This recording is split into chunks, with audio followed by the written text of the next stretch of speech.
తాకట్లో ఉన్న మీ బంగారాన్ని విడిపించి ఆ రోజు ఆన్లైన్ రేటుకి కొంటాం. Sharma gold company. నమస్కారం, శ్రీమాత్రే నమః. ప్రస్తుతం మనం శ్రీ శ్రీ శ్రీ ఆనంద శివకామేశ్వరి సన్నిధానంలో ఉన్నామండి. మనతో పాటు ఉన్నారు మాతాజీ శ్రీ శ్రీ శివకామేశ్వరి ఆనందమయ్య అమ్మ. నవరాత్రులు వచ్చేసాయి.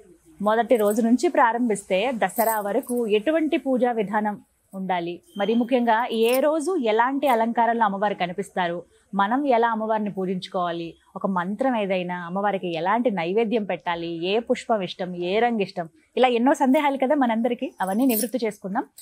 ఈసారి ఏమిటంటే ఒక్కొక్క రోజు సంబంధించిన వీడియోస్ అన్నీ కూడా మీకు అందించడం జరుగుతుంది. మొదటి రోజు అమ్మవారిని ఎలా అలంకరించుకోవాలి, ఎలా పూజ చేసుకోవాలి, ఎటువంటి మంత్రం, నైవేద్యం, పుష్పం, ఎటువంటి రంగు అమ్మవారికి ఇష్టం, ఇవన్నీ కూడా అమ్మ మాటలు విని తెలుసుకుందాం.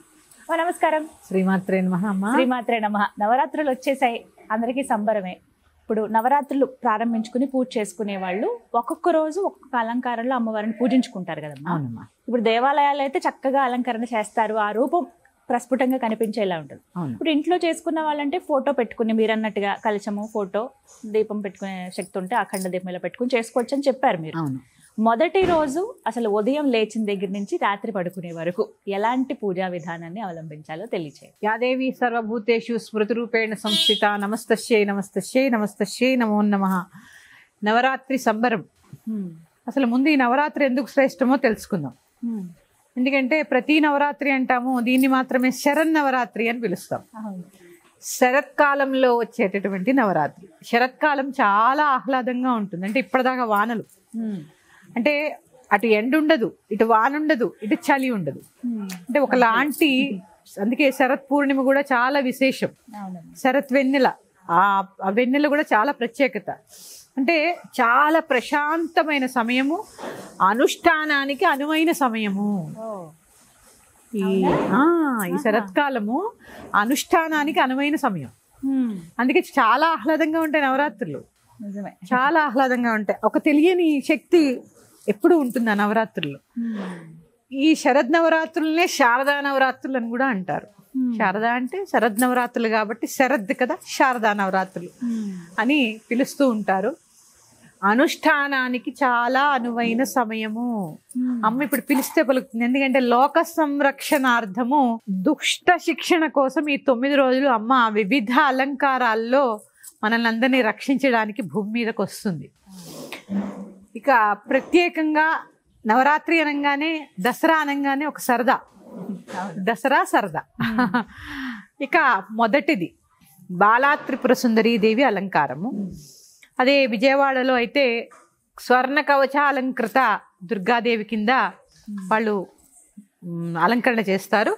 మనము ఇక్కడ బాలా త్రిపుర సుందరిగా చేసుకుంటాము. అలాగే నవదుర్గల్లో మొదటగా శైలపుత్రి. శైలపుత్రి అంటే హిమవంతుడి యొక్క కుమార్తె. హిమము అంటే మంచు.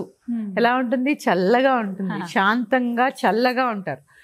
శైలపుత్రి సతీ, తెలుసు కదా మనకి, సతీదేవి దక్షయజ్ఞంలో ఆవిడ అగ్నిలో దూకేసిన తర్వాత ఆవిడ ఒక తపస్సంపన్నుడికి ఎప్పుడు ప్రశాంతంగా ఉండే వాళ్ళకి పుట్టాలని కోరుకుంటుందట. అందుకే హిమవంతుడి పుత్రిగా జన్మించింది. అందుకే చల్లగా ఉంటాయి అన్నమాట. హిమాలయాలు ఎప్పుడు చల్లగా ఉంటాయి. అలాగే శైలపుత్రి. ఇక్కడ మనం తీసుకుంటే బాలా త్రిపుర సుందరి. చూడండి, అసలు మన జీవితంలో బాల ఎక్కడుంది? చాలా మంది అనుకుంటారు బాలా త్రిపుర సుందరి అంటే చిన్న చిన్న చిన్న పిల్లలు అనుకుంటారు. కానీ ఒక్కసారి మనకి మనం ఆత్మావలోకనం చేసుకుంటే 90 ఏళ్ళు వచ్చినా ఎన్నో కొన్ని పిల్లల లక్షణాలు కనిపిస్తాయి ప్రతి ఒక్కళ్ళలో. మనలో ఉంటాయి. అంటే ఆ చంటి పిల్లల లక్షణాలు ఉంటాయి. ఇక్కడ పిల్లలు అల్లరి చేస్తూ ఉంటారు, పెద్దగా ఏదో పాటకి డాన్స్ చేస్తూనో ఏదో అంటూనో నవ్వుతూ. అంటే ఆ బాల అనేది, ఆ బాలా తత్వం అనేది ఎప్పుడూ ఉంటుంది, సదా ఉంటుంది. పుట్టిన దగ్గర నుంచి మళ్ళీ మనం శివైక్యం అయ్యే వరకు కూడా ఈ బాల లక్షణం ఉంటుంది. బాలా త్రిపుర సుందరి అందుకే ప్రత్యేకత. అమ్మ ఎప్పుడూ నిత్య యవ్వనంగా ఉంటుంది. ఇక ఈ బాలా త్రిపుర సుందరి యొక్క ప్రత్యేకత ఏంటి? ఈవిడ పుస్తకాన్ని ధరించి ఉంటుంది, జపమాలను పట్టుకుని ఉంటుంది. ఈవిడ్ని ఆరాధిస్తే మనకి కలిగేది ఏంటి? సంతానం లేనివారు గురువు దగ్గర చక్కగా బాలామంత్ర దీక్ష తీసుకుని అది జపం చేస్తే ఖచ్చితంగా సంతానం కలుగుతుంది. ఆ రోజంతా ఇక బాల అమ్మవారు. ఇది తీసుకోండి ఎవరన్నా సంతానం కావాలనుకున్నవారు. అలాగే సంతానం ఉందండి, ఈ బాలా త్రిపుర సుందరి యొక్క పూజ ద్వారా సంతాన అభివృద్ధి జరగడము, శత్రుపీడ తొలగడము జరుగుతుంది. ఎందుకంటే బండాసుర వధ, లలితా సహస్రనామం చదివినప్పుడు బండాసుర వధలో కనిపిస్తుంది బాల. అవును, ఆ బండాసురుడి యొక్క సంతానాన్ని వధించడానికి పుట్టింది ఆవిడ. ఇక్కడ అలా తీసుకుంటే శత్రుపీడ వదిలిచేస్తుంది మనకి. అలాగే సంతానాభివృద్ధి కూడా జరుగుతుంది. ఈ బాలా త్రిపుర సుందరికి ఇష్టమైన రంగు గులాబీ, లేత గులాబీ రంగు. అందుకే దేవాలయాల్లో కూడా ఆ రోజు లేత గులాబీ రంగుతో అమ్మవారికి చీర కడుతూ ఉంటారు.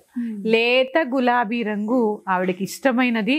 అలాగే పువ్వులు కూడా గులాబీ పువ్వులు, జపా కుసుమాలు. ఇందాక ఒక ఎపిసోడ్లో చెప్పుకున్నాను, జపా కుసుమాలు అంటే మందార పువ్వులు. గులాబీ రంగు మందార పువ్వులు కానీ, ఎరుపు రంగు మందార పువ్వులు కానీ దొరుకుతాయి కదా, లైట్ పింక్.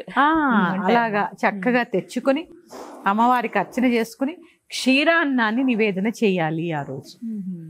క్షీరాన్నాన్ని, ఈ క్షీరాన్నం అంటే కూడా నేను చెప్పాను లాస్ట్ టైం, నీళ్లు కలపకండి అంటే పాలవాడు కలిపితే ఏం చేయాలని ఒకళ్ళు మెసేజ్ పెట్టారు. పాలవాడు కలిపితే మనం ఏం చేయలేమమ్మా, మన దగ్గరికి వచ్చాక మనం కలపకుండా ఉంటే చాలు. ఎక్కడో కల్తీ అయితే పర్వాలేదు, మన దగ్గరకు వచ్చాక మనం కల్తీ అవ్వకుండా ఉంటే చాలు. ఎవడెలా ఉంటే వాడి కర్మ వాడు అనుభవిస్తాడు. అలా చిక్కటి పాలతోనే చేయాలి. చిక్కటి పాలతో క్షీరాన్నాన్ని చేసి నివేదన చేసుకుని, ఎవరైనా కలశ స్థాపన చేసుకోవాలి అంటే ఈ రోజు నుంచే ప్రారంభించాలి. సూర్యోదయాత్ పూర్వమే కలశ స్థాపన జరగాలి. కలశ స్థాపన సూర్యోదయానికి పూర్వం చేసుకుని తగ్గ 9 గంటలకి అలా ప్రసాదం చేసుకుని నివేదన చేసుకోండి. బాలాస్తుతులు చాలా ఉంటాయి మనకి.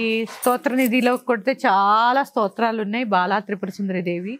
అలాగే ఓం బాలా త్రిపుర సుందరి దేవ్యై నమః అనే నామాన్ని చక్కగా రోజంతా జపం చేసుకోండి.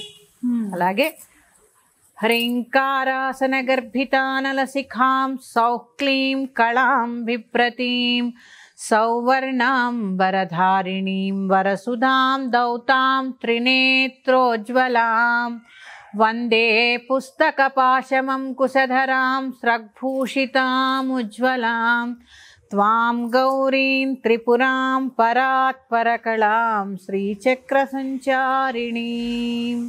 ఈ శ్లోకాన్ని చక్కగా చదువుకోండి.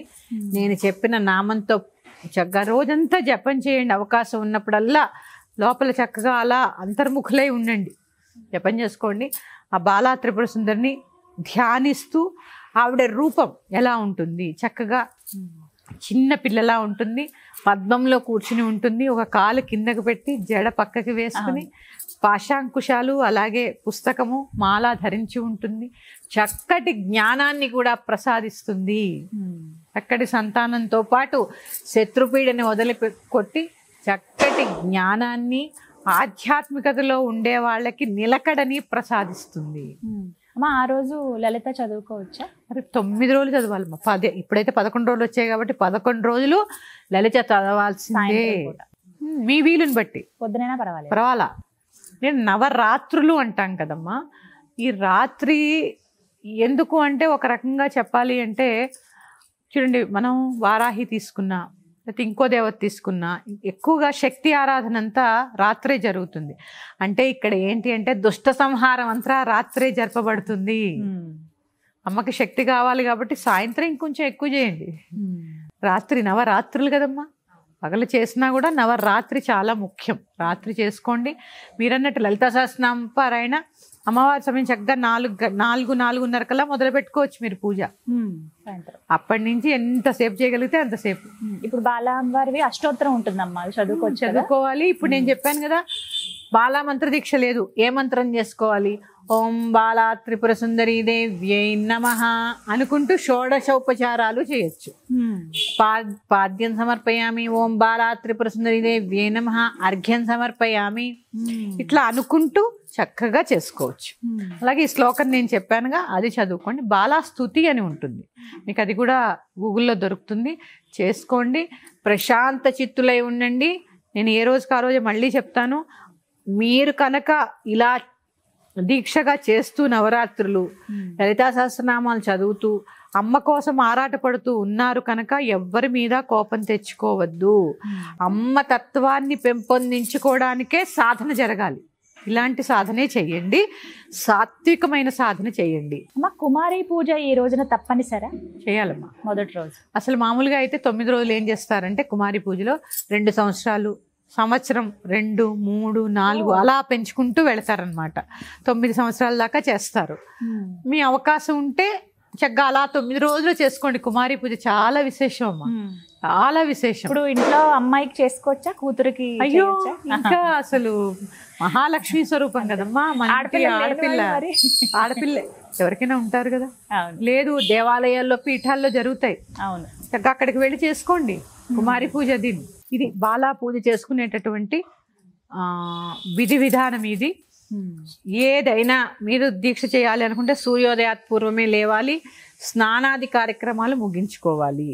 ఇదైతే ఖచ్చితం. మొదటి రోజు ఈ విధంగా చేయాలి. చక్కగా వివరించారమ్మా. ధన్యవాదాలు. శ్రీమాత్రే నమః.